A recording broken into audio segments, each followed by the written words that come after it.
رب اشرح لی صدری ویسر لی امری واحلل عقدۃ من لسانی یفقہوا قولی۔ بسم اللہ الرحمن الرحیم۔ کامیاب شخص کے اندر جو صفات ہوتی ہیں ان صفات میں سے ایک صفت نتائج کی وہ ذمہ داری قبول کرتا ہے۔ جب وہ نتائج کی ذمہ داری قبول کرتا ہے تو وہ نتائج کی ذمہ داری قبول کرنے سے پہلے اس کی شخصیت میں کچھ عوامل تحریک پیدا کرتے ہیں۔ اس کا جو زاویہ نگاہ ہوتا ہے اس زاویہ نگاہ کی وجہ سے اس میں جو رجحانات، جو احساسات، جو جذبات پیدا ہوتے ہیں وہ اس کے موافق عمل کرتا ہے۔ وہ عمل ہی اس کا کامیابی کی راہ کو متعین کرتا ہے یا ناکامی کی راہ کو متعین کرتا ہے۔ اب وہ جذبات، احساسات، رجحانات جو انسان کے من سے پیدا ہوتے ہیں، اب یہ ہے کہ وہ کس نظر سے ان کو دیکھتا ہے۔ ظاہری طور پر اگر انسان اپنی آنکھوں کے اوپر کوئی رنگدار اینک چڑھا دے تو اب جو بھی چیز اس کو نظر آئے گی، جو بھی اس کے مشاہدے میں آئے گی تو وہ اسی اینک کے شیشوں کے رنگ کے موافق نظر آئے گی۔ اگر اس کی مصنوعی ہے، تصنع ہے، بناوٹ ہے تو ہر چیز اس کو ایسی ہی نظر آئے گی۔ لیکن اگر وہ قدرتی ہے، فطرتی ہے تو ہر چیز اس کو قدرت اور فطرت کے موافق نظر آئے گی۔ جہاں اس کا تجربہ، جہاں اس کا مشاہدہ، جہاں اس کا جذبہ، جہاں اس کا احساس، جہاں اس سے کے دل میں پیدا ہونے والے رجحانات وہ صحیح طور پر اس کے عوامل جو عملی زندگی میں اس کے تحرک پیدا کریں گے وہ ظاہر ہوں گے۔ وہ چار بنیادی چیزیں ہیں کہ جو انسان کی شخصیت کے لیے لازمی اثر رکھتی ہیں، جن کی وجہ سے انسان کی شخصیت بنتی ہے، بگڑتی ہے۔ اور وہ چار عناصر جس بھی شخصیت میں پائے جاتے ہیں تو وہ بہت زیادہ ترقی کرتے ہیں، وہ آنے والی تمام مشکلات کو عبور کر لیتے ہیں، وہ طوفانوں کا رخ موڑ لیتے ہیں، وہ نامساعد حالات کو اپنی تباہ کے موافق بنا لیتے ہیں، وہ ہر مشکل کے اوپر قابو پا لیتے ہیں، وہ ہر تنگی اور پریشانی سے نکل جاتے ہیں۔ لیکن جس شخصیت میں یہ چیز کم ہو، وہ چار عناصر، تو اس کی شخصیت زندگی تو گزارتی ہے لیکن اس زندگی کا کوئی خاص مقصود نہیں ہوتا۔ وہ ایک گمنامی کی زندگی گزار کر ہمیشہ کے لیے گمنامی کا سبب بن جاتا ہے۔ اور جو ان چار عناصر کو ساتھ لے کر اور جس درجہ میں وہ موجود ہوں گے اس درجہ میں اس کی شخصیت، اس کا کام وہ بڑھتا جائے گا، اس کی شخصیت سنورتی جائے گی، اس کی زندگی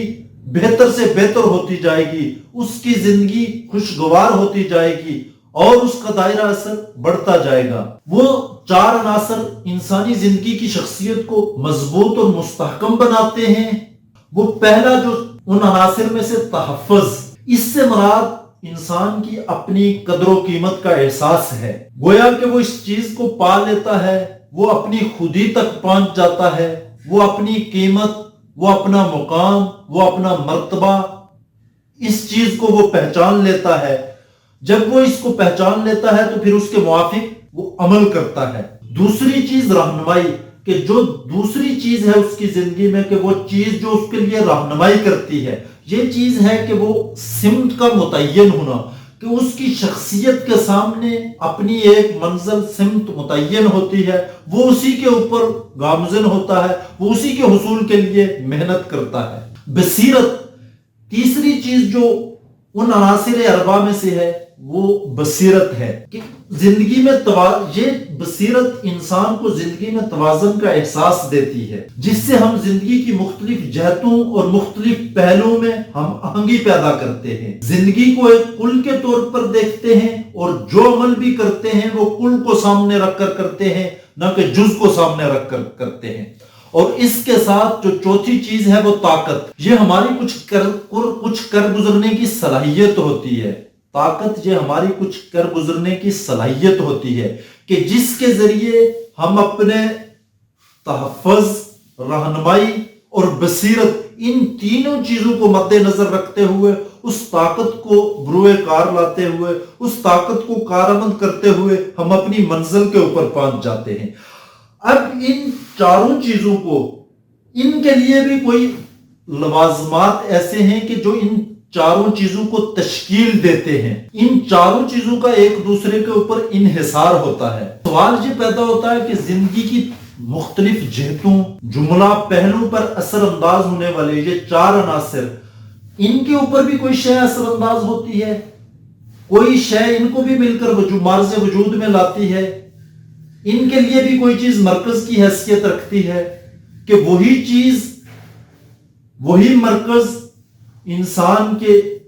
تحفظ، رہنمائی، بصیرت اور طاقت کو جلا بخشتا ہے؟ جس قدر وہ جلا بخشے گا تو وہ اس قدر کامیاب شخصیت ہوگی،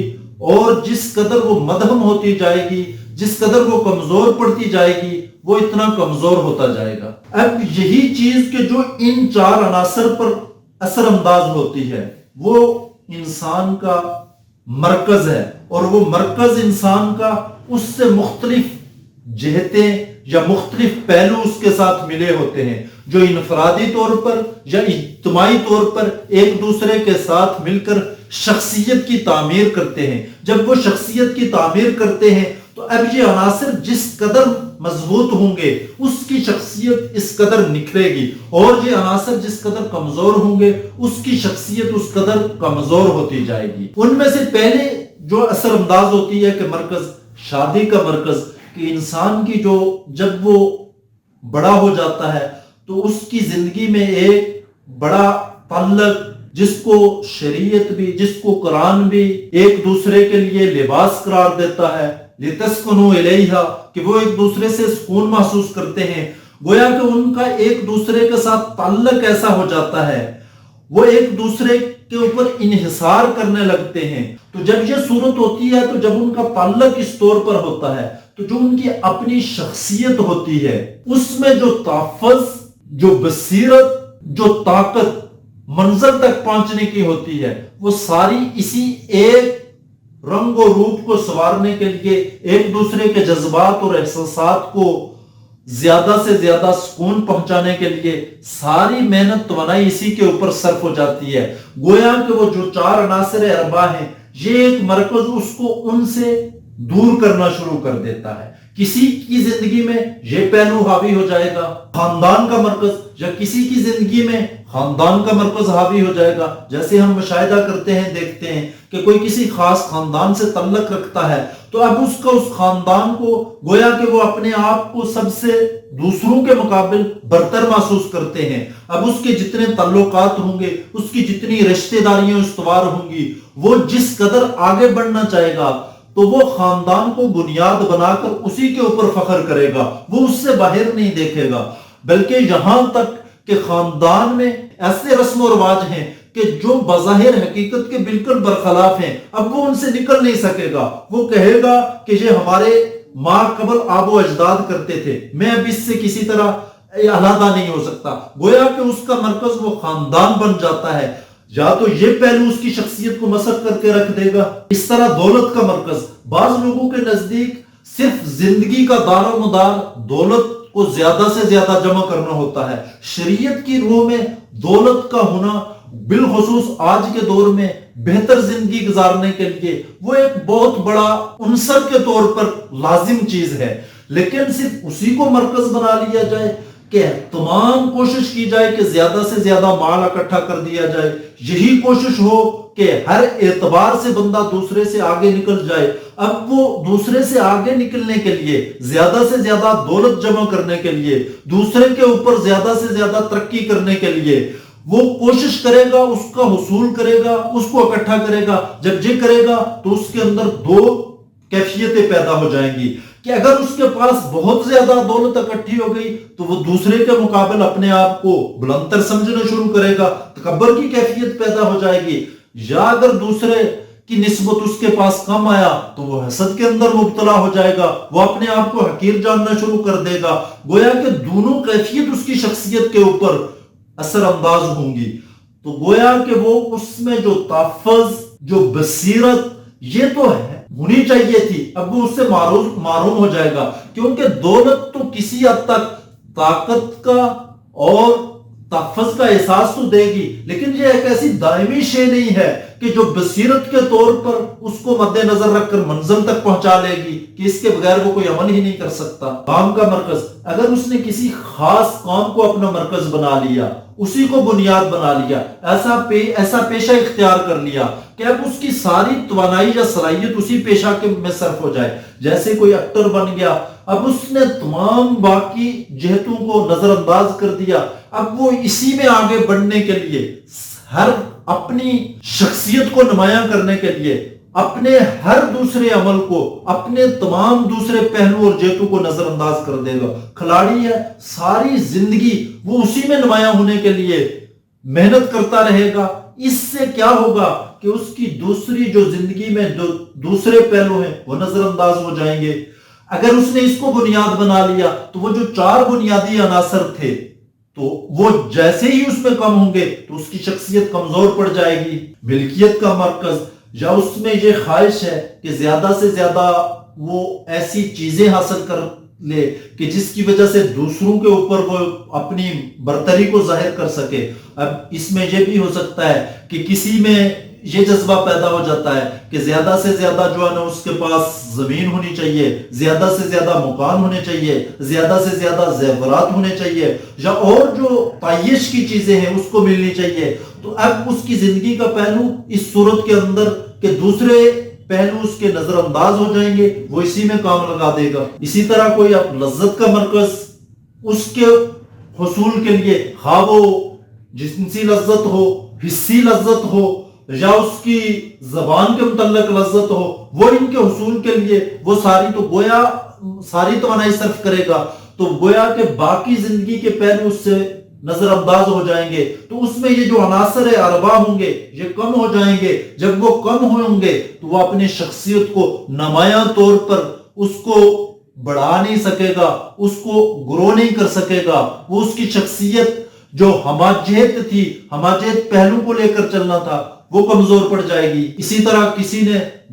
عبادت کو مرکز بنا لیا، اب عبادت روح یہ ایک لازم چیز ہے زندگی میں سکون کے لیے، لیکن اس کے میں بھی اعتدال کی ضرورت ہے کہ ہم نے صرف یہی سب مفہوم سمجھ لیا کہ نماز، روزہ، زکوٰۃ، حج یہ عبادات بہت بلند تر درجہ ہیں، اللہ کے قرب کا ذریعہ ہیں، اللہ کو جو ہے نا بندے کو اللہ کا محبوب تر بنا دیتی ہیں، لیکن اس کے لیے بھی ضروری ہے کہ اس میں بھی اعتدال ہو کہ ایک پہلو میں لگ کر بندہ دوسرے پہلو کو بھول نہ جائے۔ اور اس کی مثال نبی صلی اللہ علیہ وسلم کی زندگی سے ملتی ہے کہ ان کے پاس آئے کچھ صحابہ، انہوں نے کہا کہ ساری رات عبادت کریں گے، روزہ رکھیں گے، ساری عمر شادی نہیں کریں گے، تو اللہ کے نبی صلی اللہ علیہ وسلم نے منع کیا کہ بھائی میں سب سے زیادہ عبادت گزار ہوں لیکن میں یہ سارے کام کرتا ہوں۔ گویا کہ اس میں بھی حد اعتدال کے اندر رہے کہ ایک پہلو کو اپنا کر دوسرے پہلو کو نظر انداز نہ کرے۔ خود مرکزیت کا پہلو یہ وہ چیز ہوتی ہے کہ جہاں انسان خود غرضی کا مظاہرہ کرنا شروع کر دیتا ہے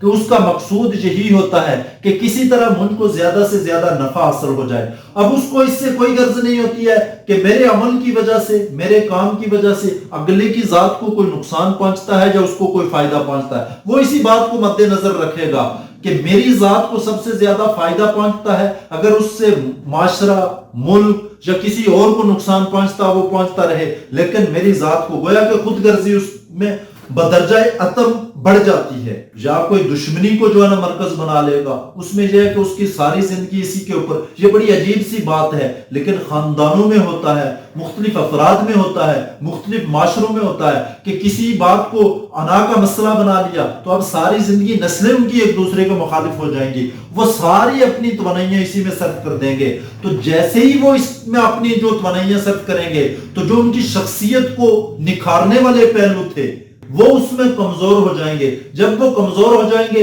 تو انسان کی شخصیت وہ جس کام کے لیے آئی تھی، جہاں اس نے منزل کو متعین کیا تھا، جس راہ کے اوپر چل کر اس نے وہاں پہنچنا تھا، جس بصیرت سے اس نے اس کو دیکھنا تھا اور جس طاقت کے ذریعے اس نے اس کا حصول کرنا تھا، وہ ساری چیزیں کمزور پڑ جائیں گی۔ تو گویا کہ وہ زندگی میں اس طور پر ترقی نہیں کر سکے گا، وہ اپنی منزل سے بھٹک جائے گا۔ اس لیے جو کامیاب لوگ ہوتے ہیں، جو نتائج کے اوپر نظر رکھتے ہیں، تو وہ کبھی بھی ایسا کام نہیں کرتے، وہ کبھی بھی زندگی کے ایک پہلو کو لے کر اس طور پر نہیں چلتے کہ اس سے دوسرے پہلو نظر انداز ہو جائیں۔ اور کامیاب شخصیات میں یہ سب سے نمایاں پہلو ہوتا ہے کہ وہ اپنی زندگی کو اعتدال کے اوپر گزارتے ہیں، وہ ہمیشہ درمیانی راہ کے اوپر چلتے ہیں، اور یہی شریعت کا مقصود بھی ہے، یہی نبی کی تعلیم بھی ہے، اور یہی کامیاب شخصیات کا کردار بھی ہے۔